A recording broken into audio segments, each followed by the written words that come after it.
here. Thank you. We're so glad to have you. And we have a great show planned. So we're just going to hop right in. The first question that I have for you is, how do we cancel culture when the internet provides every receipt needed to support the canceling of a celebrity or an influencer? Jordan, we'll start with you. Well, I really think that you get to decide what you decide to cancel and what you don't. I think for certain people, certain celebs, certain situations that come up, it maybe touches home or they really cannot support that artist, that celebrity anymore. And so if you decide to cancel, then that's your choice. I don't feel like it has to be, we all have to be on the same page to cancel because there's all certain things that maybe we're not as passionate about or that don't feel like some people may feel like they're able to separate the artist being an artist and the artist being a human. And so some people can be more forgiving, whereas others may not be. And I don't think you have to be on the same page of doing what everyone else is doing. So I think it really just depends on what you feel is comfortable or worth canceling, I should say. Okay. Okay, that's valid. What about you, Khadija? What do you think? I mean, that's a great question. I always like to think of it just like coming from a therapeutic side. There's almost nothing that I would cancel because in order for me to understand where somebody's coming from, that way of life and understanding, like it's unnecessary for me to like push completely back. A lot of times the other side, so to speak, um, actually teaches us a lot of personal lessons and reflections about where we are, where we might want to be. It questions us. So I'm really skeptical about just canceling people and not really having a conversation to say, like, what parts of this make sense to me and what parts of this might I, need to let go. So I think that social media kind of can push it to an extreme where it feels like you have to choose one or the other. But I can tell you there are viewpoints that I feel like I can agree with on a conservative side. I can agree with on a liberal side. And if we kind of come together and like really take the time to talk to one another, I don't think there's that much that we really need to like cancel. Yeah, Wow. everything looks so black and white now, where there can be pros from each side, you know.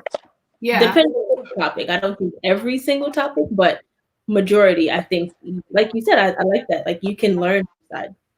Yeah, like you That's can't very argue valid. against it. Yeah, there's always something that like even when I know that it's like really challenging now because the way the media is set up, I mean it is so hostile and it is so polarizing that it will make you think that everyone on this side is voting for this and everyone, and it's just like there's a lot more things that we probably have in common than we think if we took the time to not cancel people and figure that out. Yes, I definitely understand where you both are coming from. I think a point that was mentioned is the fact that we have so much access to information, right? We just know everything that's going on every minute of the day. People are able to pull tweets from 10 years ago. So when you have the receipts that shows you the errors of someone's way, do you just ignore it in hopes of learning from them? What do we do? Because we always have receipts to support it. Yeah. Well. Change. Mhm. Mhm. So I feel like I've had my Twitter since I was, I don't know, like high school. Who knows I don't know what I was tweeting in high school. And it doesn't mean Right. that I haven't grown or that I'm not still that person. So I feel like if you find a tweet that someone said this years ago, then have a conversation about it.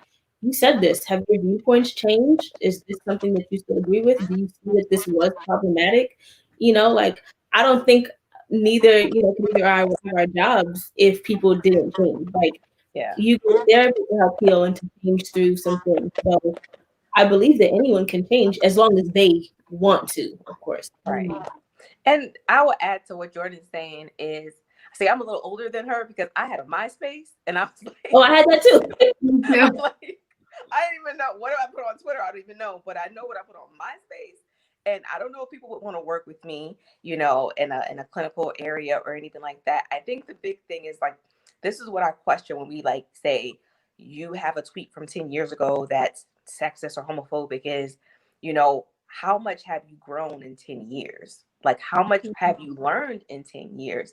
Because when we put a lot of pressure on people to say, hey, I'm calling you out, we found this thing from, 8 years ago, 10 years ago, is that a sincere apology, or is that a pressure? You know what I'm saying? You're giving them an ultimatum to be politically correct versus a conversation where they can look at and really say, okay, I'm way more empathic. I'm way more understanding. I'm way more mature. And I'd rather have that conversation than some forced apology that they don't even understand what they did wrong. Right. Yeah, no, that's very valid. That's valid. Okay. So the next question is, when is the punishment over for cancel culture? Is it when they have gotten better, or when we as a society say the punishment is over? I feel like it should be when they have gotten better, right? But currently it feels like it's whenever the society says so. But again, to my previous point, if you decide to cancel someone, if you decide to listen to them again or to uncancel them, then okay, that's your choice. But these artists, it's really a lot, because I feel like these artists are in positions where they are expected to be these leaders and these role models, but that may not have been what they signed up for, right? And so now there's all this added pressure. And to your point, Khadija, what you were saying, sometimes if you cancel someone, they may say an apology, or they may say something just to save face, or just not to lose their endorsement, or just like, I feel like when Black Lives Matter, Black Lives Matter has always mattered and has been, but when in last year in the summer, all these companies started, coming out with these responses. I feel like the first ones that did it, they felt more genuine, right? Because it was like, oh, we didn't ask them to do that. And companies kept doing it and kept doing it. And so it felt like, okay, well, are they doing this just so they don't lose Black business, or are they doing this because they genuinely mean it? So I think that's really important to think about when we see the person change, or when we see that there has been growth. I feel like, we're human. We make mistakes. We do things. It's just we're not as critiqued and as criticized as much as celebrities or people in the media are. So no one really calls out the mistakes as much. Right. I think that's a great way. I'm so glad you brought up Black Lives Matter, because that's one of the things, like, areas that always sort of confuse me. And I really want to give like attention to the fact that there's so many stores and, like, brands that have like maybe been, racially insensitive and disrespectful. But I noticed the one thing that as the community and our culture and our country really hasn't done well, I think, is really call those brands and those companies and those people to task on what we want to see, right? Like, we do a whole lot of that's not a good thing, but we don't tell them what is the good thing. Like, how much diversity do we want to see in your leadership?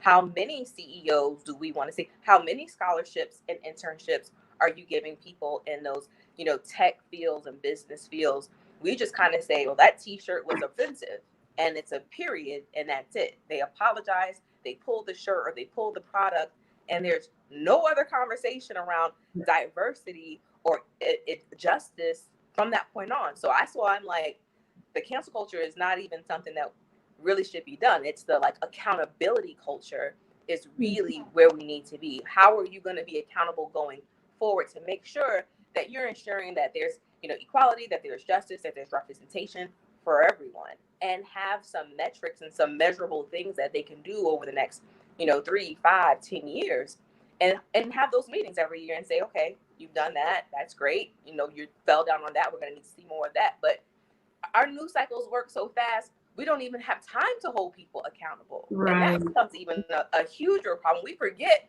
just last week, am I supposed to be drinking Pepsi? Am I not? Like, it's am I going to Old Navy? Am I not? Like, it goes by so fast with these offenses that we don't really have a good plan to say, okay, if this is offensive, this is the plan for all the companies. These are the metrics we want all of these companies to meet. And when we get to that, that's that organization, that community organization, I think we can have an accountability culture. I like that. I really like that, shifting our culture from a cancel culture to an accountability culture. So then that brings me to this. How can we have hard conversations without canceling? Is it the culture's responsibility to build bridges, or is it the responsibility of the influencers? So how do we have those hard conversations? I feel like it might be I think to build the bridge, it might be the influencer or the person's job to do that piece. But I say it's their job because they have to want to. Like, it needs to be a genuine, I clearly have angered or I have done something and I realized that what I did was wrong and now I'm going to take accountability and apologize for that. And then here are the actions that I'm going to take. But I feel like sometimes the culture is needed to show people that this was offensive or this is okay. You know, because everyone grows up differently. Everyone has different things that they see offensive versus not. There's differences between like Black culture and Caribbean culture, or certain things that might be okay in one place may not be in another. Sometimes the culture, whoever that is, needs to like call it to attention. But once it's called to attention, I feel like it's the influencer's job to say like, hey, you know what, you're right. And this is I was wrong and I need to do something differently, and this is what I'm going to do moving forward. Yeah, that's great. So thank you so much. We're going to take a quick commercial break, but sit tight. We'll be right back. Ever wish you had a devotional that was written specifically for entrepreneurs and in a voice you can relate to? Well, now you do. Big Idea Food, the best-selling devotional for entrepreneurs and creatives, is exactly what you've been needing to feed your entrepreneurial soul. This devotional will help you push past fears, build more time with God into your daily routine, and gain clarity on your next steps so you can build the business you know you were called to build. Big Idea Food is now on sale at bigideafood.com. Get your copy today, and remember, eat more, fear less.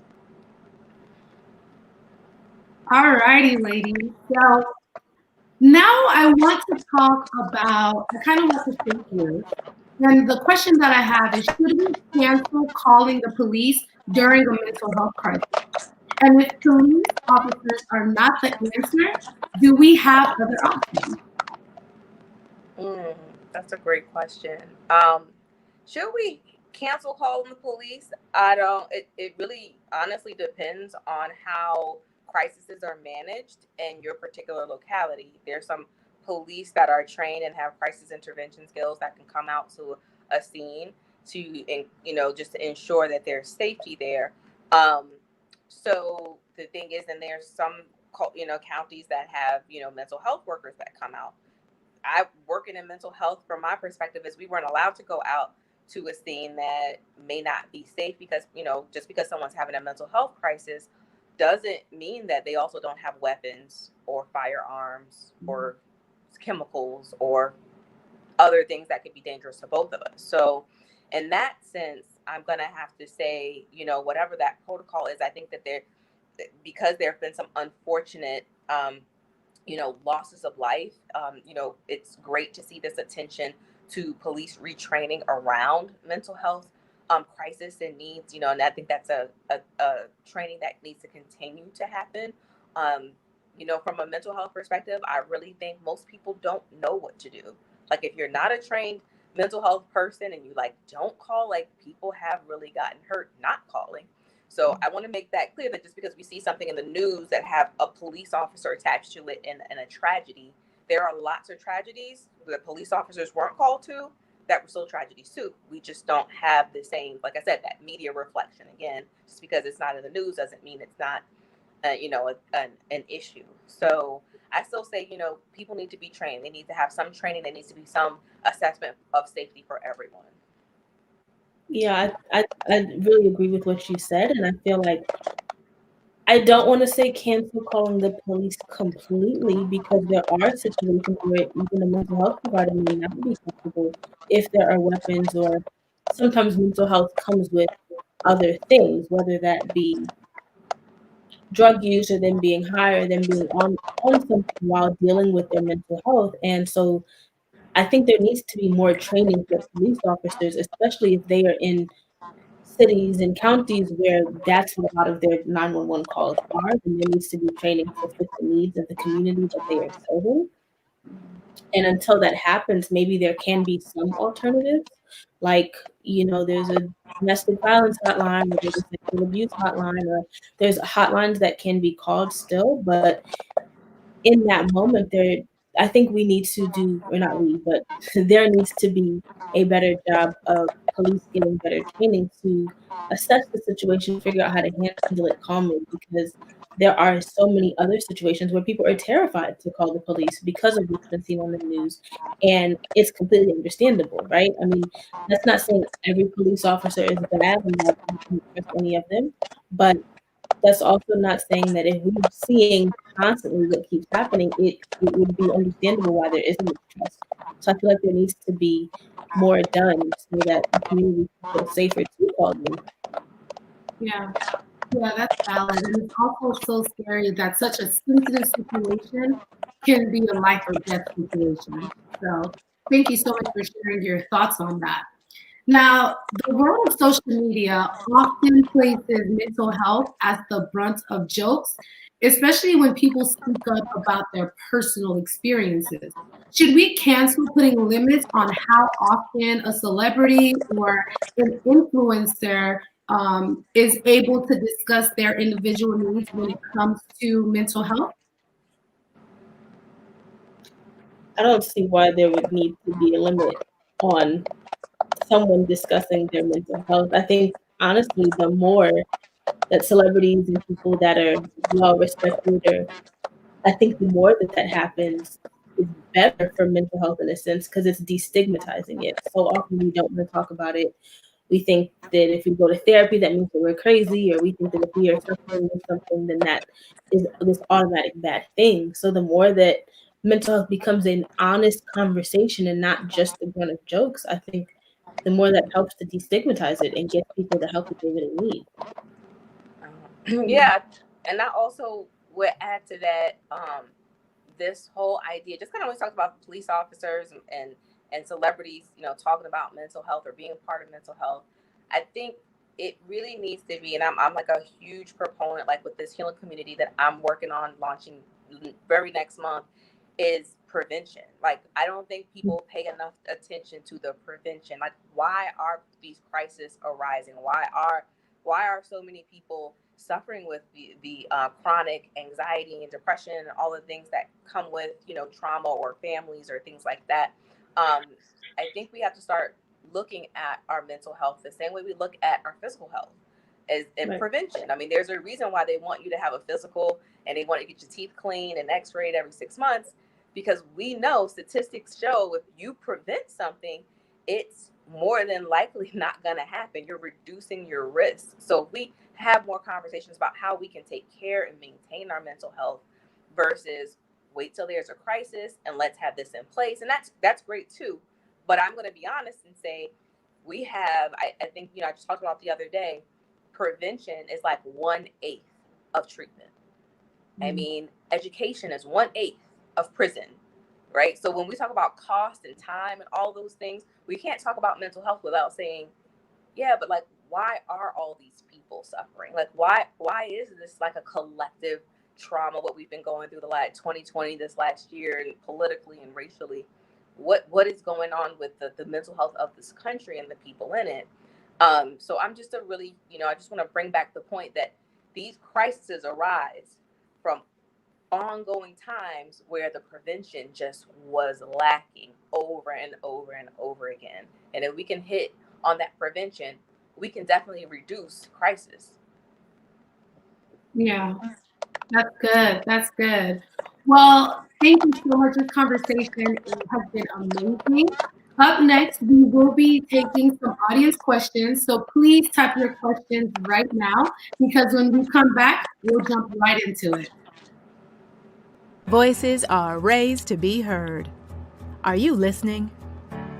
Stories play across the small and big screens of everyday life. Do you see them? People dream of doing the impossible. Wake up. It's possible. There is a place for every unheard voice, for every untold story. We are here to tell it, and it is good.